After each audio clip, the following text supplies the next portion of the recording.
반갑습니다. 저는 수직 광성교회에서 사역하고 있는 안드레 목사라고 합니다. 이렇게 귀하고 아름다운 하나님의 교회에 나와서 하나님의 말씀을 선포하게 또 이 당위에 세워주신 하나님께 감사드리고 또 우리 최창수 담임 목사님께 또한 감사드립니다. 지난달 2월 23일에 실제로 있었던 일이라고 합니다. 한 남성이 오전 11시 반쯤에 자살을 시도한다는 신고가 경찰에 들어왔습니다. 그 남성은 물에 빠져 죽겠다고 말하면서 그렇게 자살 소동을 벌이고 있었다고 합니다. 경찰 4명이 현장에 도착했습니다. 그런데 경찰 중에 한 명이 이 자살 소동을 벌이는 그 남성의 얼굴을 알아보았습니다. 왜냐하면 이 남성이 이전에도 동일한 자살 소동을 2번이나 벌인 적이 있었는데 그때마다 바로 이 사람이 출동을 했던 기억이 있었기 때문입니다. 당시에도 소동을 벌였던 이 사람의 이야기를 들어주면서 이 자살 소동을 막았던 그 기억이 떠올랐습니다. 이 경찰은 남성에게 다가가서 이렇게 이야기합니다. 출동을 다니다 보면 더 힘든 처지에 놓여 있는 사람도 많이 있다. 세상살이가 다 힘든 것 아니겠느냐 라고 그렇게 위로의 말을 건넸다고 합니다. 그리고 아침 식사를 하지 못했던 그 남성에게 따뜻한 짬뽕 한 그릇을 대접해 주면서 그렇게 위로했다고 합니다. 그러자 이 남성은 이 자살 소동을 중지하고 다시 원래의 생활로 다시 돌아갔다고 합니다. 그리고 그는 다시 힘을 내어서 내가 이제 다시 힘을 내서 일자리를 좀 알아보겠습니다 라고 그렇게 힘찬 목소리로 다시 생활전선으로 복귀했다고 합니다. 저는 이 신문 기사를 읽으면서 한편으로는 참 여러 가지 생각을 하게 되었습니다. 뭐 이런 나약한 사람이 있나 라는 그런 생각도 들었지만 한편으로는 얼마나 힘들었으면 죽음까지 결심했을까라는 생각도 들더라고요. 물론 이 자살이라는 것은 시도조차 하면 안 되는 것입니다. 근데 제가 이 기사를 읽었을 때에 주목했던 한 부분이 있었는데 그것은 경찰관이 이 자살을 하려고 했던 사람에게 해준 말 한마디였습니다. 출동을 하다 보면은 더 힘든 처지에 놓여 있는 사람도 많이 있다. 세상살이가 다 힘든 것 아니겠느냐. 그냥 언뜻 듣기에는 그냥 평범한 말에 지나지 않습니다. 그런데 이 경찰의 위로의 한마디가 이 자살 소동을 벌이는 이 남성을 살려냈다는 것입니다. 어쩌면 자살을 시도한 남성은 누군가로부터 따뜻한 위로의 말 한마디를 듣고 싶었기 때문에 바로 이러한 일을 저질렀는지도 모르겠습니다. 분명 그의 행동은 합리화될 수 없는 매우 잘못된 행동임에는 분명합니다. 하지만 한편으로 그 사람의 입장에서는 누군가로부터 위로의 말을 듣고 싶었기 때문에 위로를 받고 싶었기 때문에 몸부림치는 행동일 수도 있었습니다. 그리고 그 경찰관의 위로의 한마디를 들었을 때에 이 사람은 이제 내가 다시 한번 살아내 보겠다. 다시 한번 일어나 보겠다라고 결단을 할 수 있었던 것입니다. 이 경찰관이 말했던 이 한마디의 말은 사람을 살리는 말이었습니다. 이처럼 사람의 말 한마디는 누군가를 살릴 수도 있고 또 누군가를 죽일 수도 있는 그러한 영향력이 있습니다. 실제로 의학계에서도 이 말 한마디의 영향력이 얼마나 대단한지를 여러 연구 결과를 통해서 증명을 해내고 있습니다. 연구의 결론은 이렇습니다. 사람의 마음을 세우는 긍정적인 말들이 쌓이면 그 사람의 건강이 좋아지게 되고 사람의 마음을 다치게 하는 부정적인 말들이 쌓이게 되면 건강도 잃고 심지어는 생명까지도 위협을 받을 수 있다는 것입니다. 미국의 어느 한 대학에서 이런 연구를 진행했다고 합니다. 주제는 이웃을 사랑하면 심장이 튼튼해지는가 라는 그 주제의 연구였습니다. 이 연구를 진행했을 때에 연구가 어떻게 진행되는지 그것을 다 거두절미하고 이웃사랑의 지수가 점점 높아질수록 그리고 이웃과의 유대가 더욱 친밀해지고 끈끈해질수록 심근경색 발병의 위험도가 더욱 낮아지는 결과를 보였다고 합니다. 그래서 누군가를 향하여서 살리는 말을 한다는 것은 이웃도 살리고 나도 살리는 아주 놀라운 일이라는 것을 우리는 연구를 통해서도 보게 되는 것입니다. 실제로 누군가로부터 힘이 되는 말 한마디, 나를 살리는 그 말 한마디를 들을 때면 기분도 참 좋고 의욕도 생기고 뭔가 해보겠다는 마음도 들고 또 미래에 대한 소망도 느끼게 됩니다. 몸이 아픈 사람에게는 당신은 이제 건강합니다 라는 말이 힘이 됩니다. 배가 고픈 사람은 여기 당신을 위한 음식이 여기에 있습니다 라는 말에 의욕이 솟습니다. 목이 마른 사람에게는 당신을 위해서 이렇게 시원한 물이 이렇게 준비가 되어 있습니다 라는 말에 그 말에 힘을 얻습니다.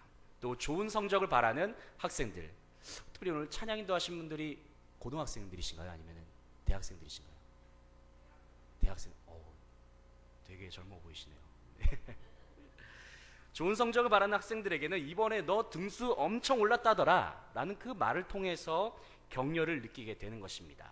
내게 힘이 되는 그 한마디, 나를 살려주는 그 한마디, 그 한마디의 말은 나에게는 복음이요 또 좋은 소식처럼 다가오는 것입니다. 여러분에게도 누군가로부터 그 살리는 말, 나를 살아나게 했던 그 말을 들어보신 경험이 혹시 여러분에게도 있으십니까? 또 그 한마디 때문에 지금의 내가 여기 있습니다 라는 그 말씀이 여러분에게 있으십니까? 아니면 여러분도 누군가를 살리기 위하여서 진심 어린 축복의 말, 위로의 말 그 한마디를 건네본 경험이 여러분에게도 있으십니까? 사람은 누구나 긍정적인 말, 좋은 말을 들으면 기분이 좋기 마련입니다. 또 우리가 쓰는 그 많은 말들 중에서 좋은 말들, 그 좋은 말들에 대한 표현은 참으로 다양합니다. 매우 다양한 표현들의 축복의 말이 있고요, 좋은 말이 있고 다른 사람을 살리는 말 또한 여러 종류의 말들이 있습니다. 그런데요, 수많은 좋은 말들 중에서 진정으로 사람을 살릴 수 있고 사람을 올바르게 세워줄 수 있는 그 말씀은 무엇일까요? 그것은 오직 하나님의 말씀, 그리고 예수 그리스도에 대한 이야기, 바로 이것이야말로 우리를 진정으로 살려주는 복된 좋은 소식인 것입니다. 오늘 본문 말씀을 보게 되면 예수님께서 좋은 소식을 전하러 이 땅에 오셨다고 말씀하고 있습니다. 사실 우리가 읽은 이 본문 속에는 좋은 소식이라는 표현이 나오고 있지는 않습니다. 하지만 이 좋은 소식이라는 말과 아주 비슷한 단어 한 개가 등장하고 있습니다. 그 단어는 바로 전도입니다. 한번 38절 말씀을 우리 다 함께 힘찬 목소리로 읽어보겠습니다. 우리 오후 시간이기 때문에 힘찬 목소리로 읽으셔야 됩니다. 함께 읽겠습니다. 시작. 이르시되 우리가 다른 가까운 마을들로 가자. 거기서도 전도하리니 내가 이를 위하여 왔노라 하시고. 아멘. 이 말씀을 보니까 주님께서 자신이 이 땅에 오신 이유가 전도 때문에 온 것이라고 말씀하십니다. 다시 말해서 온 세상 사람들에게 좋은 소식을 들려주시기 위해서 주님께서 이 땅에 오셨다는 것입니다. 그렇다면 예수님께서 세상 사람들에게 들려주실 그 좋은 소식은 과연 무엇일까요?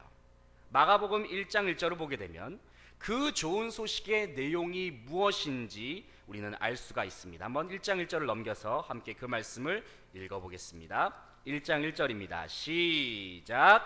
하나님의 아들 예수 그리스도의 복음의 시작이라. 아멘. 여기서 이 복음은 좋은 소식과 같은 말입니다. 그런데 이 구절에서 이 복음의 내용이 무엇이라고 말씀하고 있습니까?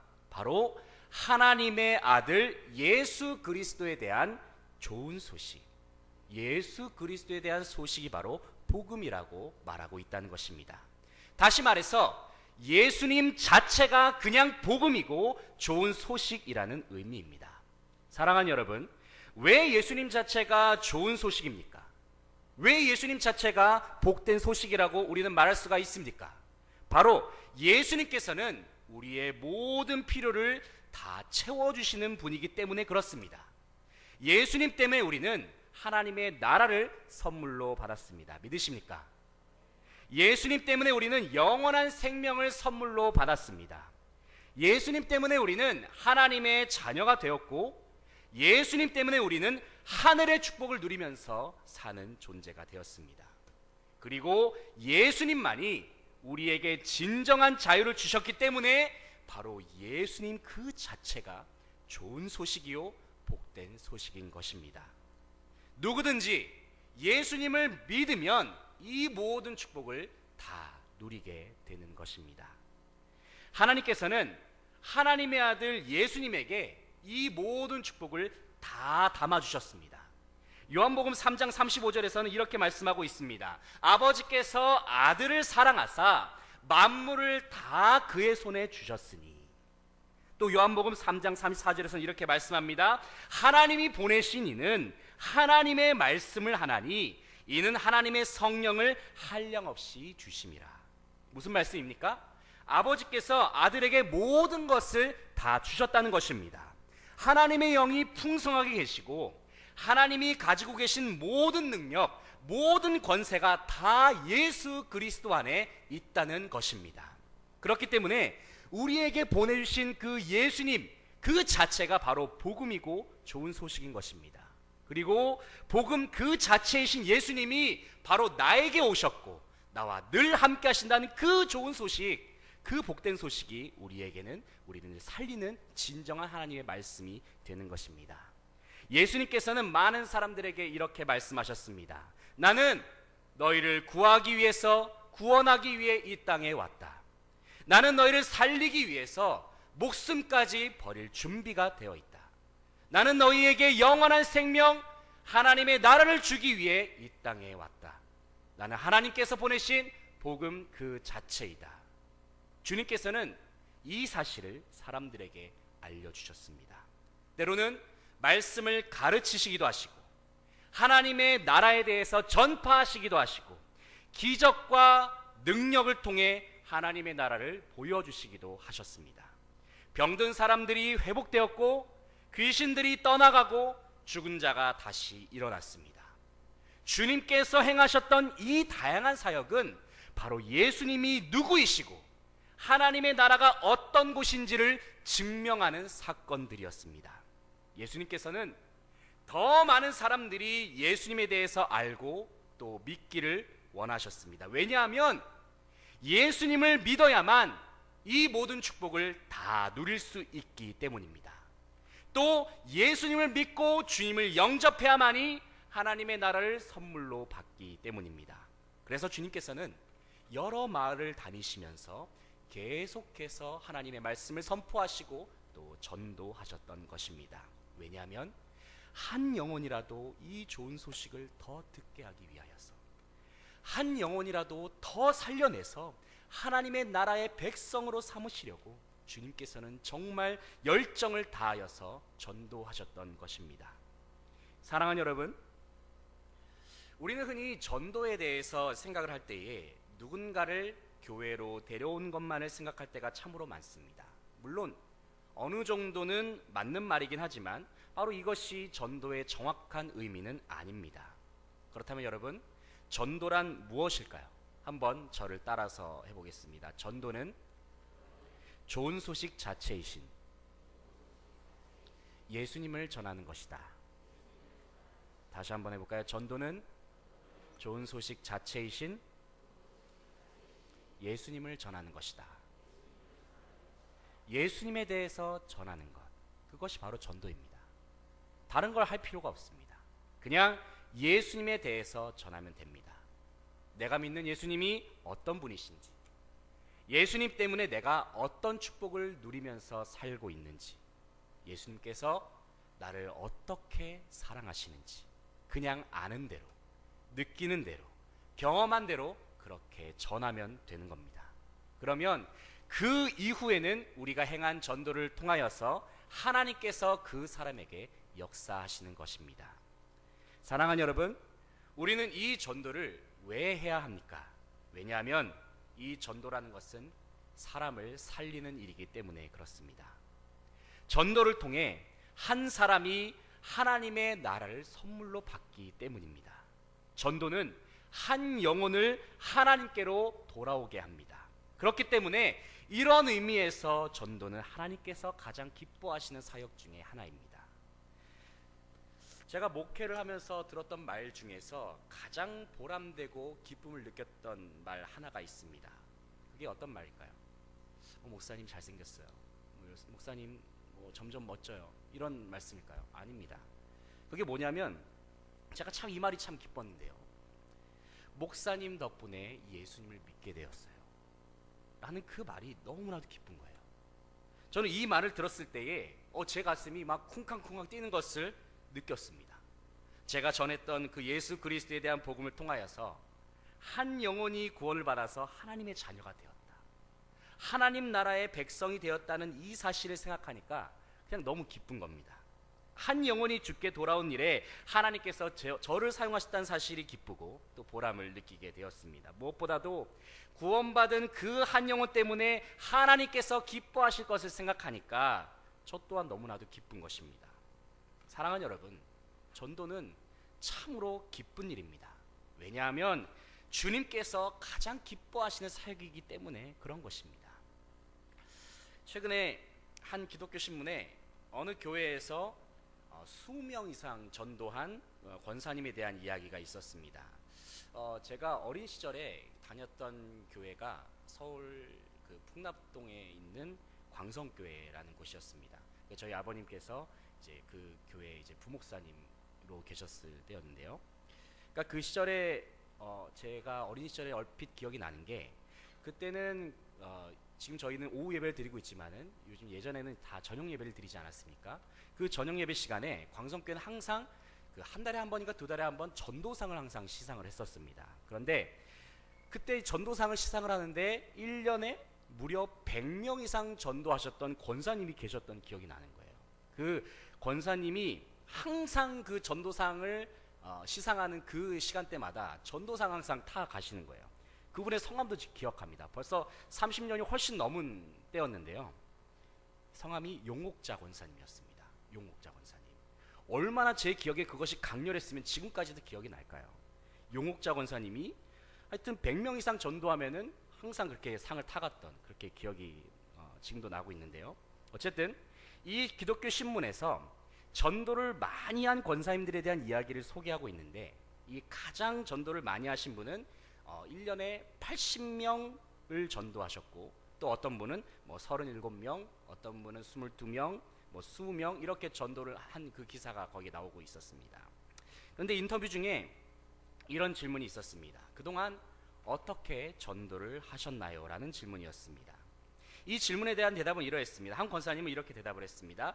신앙인으로서 받은 은혜를 전하는 전도는 축복이라 생각하면서 그렇게 전했다라고 고백을 합니다. 또 어떤 권사님은 전도는 믿음 생활의 의무라고 생각한다라고 그렇게 고백합니다. 또 다른 분은 전도는 제 능력이 아니고 하나님께서 주시는 성령의 힘으로 복음을 전하는 것이라고 생각합니다 라고 그렇게 고백을 했습니다. 그리고 이분들이 하나같이 이야기를 하는 것은 전도는 다른 사람을 살리는 것이기 이전에 먼저 나 자신을 살리는 사역이었음을 그렇게 고백하고 있다는 것입니다. 왜 그럴까요? 왜냐하면 성령의 역사하심을 바로 이 전도를 하는 가운데, 주님의 복음을 전파하는 가운데에서 그 성령의 역사하심을 경험하였기 때문입니다. 여러분, 사도행전이 1장부터 28장까지 있지 않습니까? 이 사도행전이 어떤 말씀인지 아십니까? 이 사도행전은 수많은 사람들이 복음을 전파하였을 때에 성령께서 어떻게 역사하셨는지를 기록한 그 책이 바로 사도행전인 것입니다. 우리가 복음을 선포할 때에 주님의 성령이 임재하심을 우리가 경험할 수 있다는 것입니다. 인터뷰 중에 또 다른 이런 질문이 있었습니다. 나만의 전도 방법이 있다면? 이라는 질문이었습니다. 한 권사님 이렇게 대답하십니다. 전도는 인간관계가 참 중요하므로 사랑과 따뜻한 나눔으로 복음을 전합니다 라고 그렇게 말씀을 하셨습니다. 또 한 권사님 이렇게 대답합니다. 인간관계가 중요하기에 삶 속에서 누군가에게 본이 되기 위해서 저는 노력합니다. 또 한 분은 이렇게 대답합니다. 전도의 원천은 예배와 기도 중심의 생활입니다. 말씀을 많이 읽고 예배와 기도 중심의 생활을 하고 현장에 나아가면 자신감이 생겨서 성령님께서 전한 말씀이, 성령님께서 전도를 할 때 전한 말씀을 생각나게 하셔서 당당하게 그 복음을 전파할 수 있다는 것입니다. 지금 옆에 보니까 우리 용인 중부교회에서 성경 백독 운동을 하고 있는 것 같습니다. 바로 이 하나님의 말씀이 동력이 될 때에 우리가 전하는 그 복음의 말, 또 그 하나님의 말씀이 더욱 능력이 넘쳐난다는 것을 우리가 알게 된다는 것입니다. 그러면서 이분이 마지막에 아주 중요한 말씀을 하시는데요. 이런 말씀입니다. 하나님이 하시기에 우리는 심부름만 하면 됩니다. 라고 그렇게 이야기를 했습니다. 이분들의 이야기를 접하면서 저는 다시 한번 느꼈습니다. 아하, 전도는 나를 살리는 일이며 이 세상을 복음으로 살리는 일이구나. 아, 전도는 선택이 아니라 필수이구나 라고 말입니다. 또 전도는 내 힘으로 하는 것이 아니구나. 성령의 능력으로 하는 것이구나. 한번 저를 따라서 해볼까요? 전도는 나를 살리고 세상을 살리는 일이다. 내가 전도하면 하나님께서 일하신다.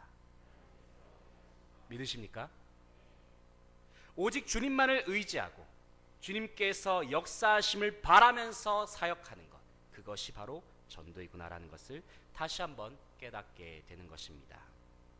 이제 말씀을 정리하려고 합니다. 사랑하는 여러분, 여러분은 좋은 소식 그리고 복된 소식이 바로 예수 그리스도 그 자체라는 사실에 여러분은 동의하십니까? 그리고 그 복음이 저와 여러분을 살리셨음을 믿으십니까? 그 사실을 확신한다면 우리는 우리의 생활 속에서 무시로 시도 때도 없이 복음을 전하면서 앞으로 나아가야 합니다. 아직도 우리 주변에는 예수님을 알지 못한 채 살아간 사람이 많이 있지 않습니까? 가까운 우리 주변에도 복음을 듣지 못한 채 살아간 사람들이 분명 있을 것입니다. 내가 사랑하는 가족, 이웃, 친구들이 그 좋은 소식을 듣지 못한 채 그렇게 세상을 떠나게 된다면 그것만큼 안타깝고 슬픈 일이 없는 것입니다. 이들에게 우리가 전해줄 수 있는 좋은 소식, 이들에게 가장 힘이 되고 위로가 되어주는 복된 소식, 이들을 살려내고 힘을 주는 그 한마디는 과연 무엇일까요? 그것은 바로 복음, 좋은 소식 그 자체이신 예수님을 소개하는 것입니다. 그들이 마음을 열고 예수님에 대해서 관심을 가질 수 있도록 계속해서 이야기해 주는 것입니다. 마치 친한 친구를 누군가에게 소개하듯이, 대화 중에서 내가 즐겨보는 TV 프로그램에 대해서 이야기하듯이, 아니면 인기 있는 홈쇼핑 제품, 열이 잘 퍼지는 후라이팬이 나왔다더라, 물이 잘 끓여지는 냄비가 나왔다더라, 기능 좋은 스마트폰이 나왔다더라, 이런 내가 좋아하는 소재에 대해서 이야기하듯이 예수님에 대해서 그저 내가 경험한 대로, 내가 느낀 대로 솔직하게 꾸미지 않고 그대로 이야기하는 것입니다. 우리가 할 일은 그저 예수님에 대해 들려주기만 하면 됩니다. 그러면 그 이후에는 하나님께서 그 영혼에게 역사하시고 일하실 줄 믿습니다. 로마서 10장 17절에서 말씀하시지 않습니까? 믿음은 들음에서 나며 들음은 그리스도의 말씀으로 말미암았느니라 라고 그렇게 말씀하고 있습니다. 바라옵기는 여러분들의 전도를 통하여서 많은 사람들이 예수님을 주로 고백하는 역사가 일어나기를 간절히 소망합니다. 그래서 많은 사람들이 하나님께로 돌아와서 천국에서 기쁨의 큰 잔치의 소리가 바로 여러분 때문에, 여러분 한 사람 때문에 울려 퍼지기를 간절히 소망합니다. 오늘 특별히 이 귀한 삼교구 헌신 예배를 통하여서 주님 앞에 헌신을 다짐하시는 우리 삼교구 모든 여러분들, 그리고 우리 용인 중부교회 여러분 모두에게 한 영혼을 복음으로 구원하는 열정, 한 영혼을 그리스도의 사랑으로 또 사랑하고 섬기는 열정이 충만하게 임하기를 소망합니다. 그래서 주님께서 저와 여러분에게 맡겨주신 귀한 전도의 사명, 이 복음 전파의 사명을 잘 감당하여서 이 땅에 하나님의 나라를 더욱 크게 확장시키면서 주 하나님께 큰 영광 올려드리면서 나아가는 모든 용인 중부교회 교우들이 될 수 있기를 간절히 소망합니다. 기도하겠습니다.